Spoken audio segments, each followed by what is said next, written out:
अस्सलाम वालेकुम रहमतुल्लाहि व बरकातहू। ख़वातीन व हज़रात, आपका अपना उमर हसीन पंसोत आपसे मुखातब है। ख़वातीन व हज़रात, माह रमज़ान के अंदर हम इबादत में अल्हम्दुलिल्लाह ज़्यादा मशगूल होते हैं और ये एक अच्छी बात है और इसको कंटिन्यू भी रहना चाहिए। होता ये कि रमज़ान की रूहानी फ़ज़ा जो है वो जैसे ही रमज़ान ख़त्म होता है तो उसके साथ ही वो ख़त्म हो जाती है। आज का मौजू इसलिए भी बहुत अहम है कि किस तरह हम रमज़ान की इस रूहानी बरक़ात को जारी रख सकें।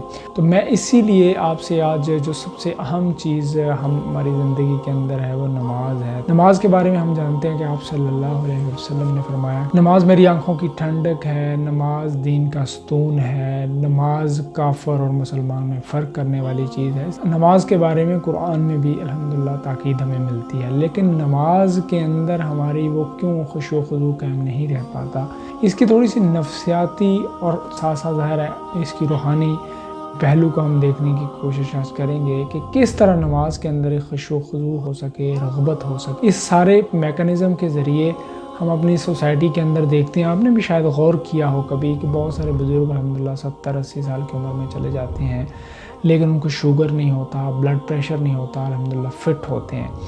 तो उनकी ज़िंदगियों में आप ढूंढिएगा कि सादा ज़िंदगी के साथ साथ उनकी ज़िंदगी में एक जो चीज़ कामन हमें मिलती है कि वह नमाज बहुत अच्छे अंदाज में अदा कर रहे होते हैं, वज़ू से लेकर आखिरी दुआ तक। तो आज हम वज़ू की थोड़ी सी मैं आपसे गुजारिश करूँगा और फिर नमाज के बारे में हम बात करेंगे। वज़ू जो है, जैसे ही हम हाथों को धोते हैं, फिर हम अपनी कुली करते हैं, नाक में पानी डालते हैं, सारे जो प्रोसेसेस हैं इनके ज़रिए से हमारा बॉडी जो है, हमारे बॉडी का जो पूरा एक न्यूरॉन्स का सिस्टम है, जो माइंड जिसके ज़रिए इसको कंट्रोल कर रहा होता है, वो इससे सारे सिस्टम को रिफ़्रेश तो करता है, लेकिन इसके साथ साथ हमारे इन अज़ा को एक्टिव भी कर देता है। जैसे फरमाया ना कि गुस्सा आए तो वज़ू कर लिया जाए, तो उसमें होता क्या है कि आपका जो ब्लड प्रेशर है वो इन सारे बॉडी के जो हिस्से हैं, आपने कभी गौर किया हो, ये एंडिंग पॉइंट्स हैं, आपके हाथ हैं, नीचे पाँव हैं, आपका मसा है, सर का पूरा ब्रेन का जो सिस्टम है वो वहाँ मौजूद है, चेहरा ख़ुद से एक वो सारी चीज़ें।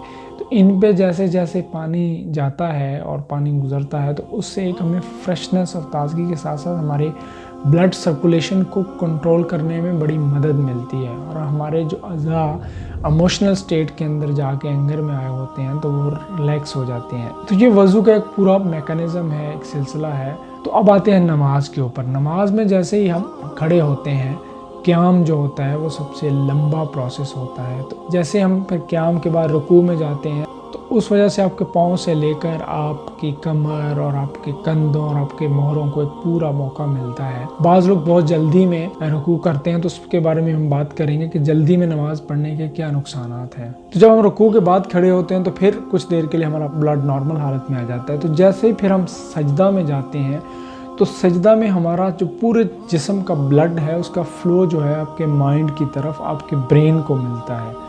तो ब्रेन को जब मिलता है तो उससे आपकी ब्रेन की फुल कैपेसिटी उसको वो रिसीव करता है। तो सजदा लंबा करने के नतीजे में लोगों का फोकस, याददाश्त, बहुत सारे प्रॉब्लम हल हो जाते हैं। और सजदा जो लंबा है वो ज़ाहिर है खुदा के साथ एक कुर्ब की भी निशानी है। इस तरह हम दो सजदों के दरमियान फिर बैठकर ब्लड प्रेशर को कंट्रोल भी करते हैं और अज़ा को अपने रिलैक्स भी करते हैं और उसके बाद दोबारा सजदा करते हैं। हमारे जिस्म पर कुछ प्रेशर पॉइंट्स हैं जो मसाज से मुतल्लिक जो लोग जिन्होंने पढ़ा है वो जानते हैं। प्रेशर पॉइंट्स को जब एक्टिवेट किया जाता है तो उसके नतीजे में पूरे जिस्म के अंदर एक एक्टिव सूरत हाल हो जाती है और जिस्म के सेल्स भी हरकत में आ जाते हैं जो अमूमन नहीं आते। उसमें एक कादा के अंदर हमें आता है, एक फिर हमें सजदा के अंदर आ जाता है और इसी तरह एक क़याम में आता है।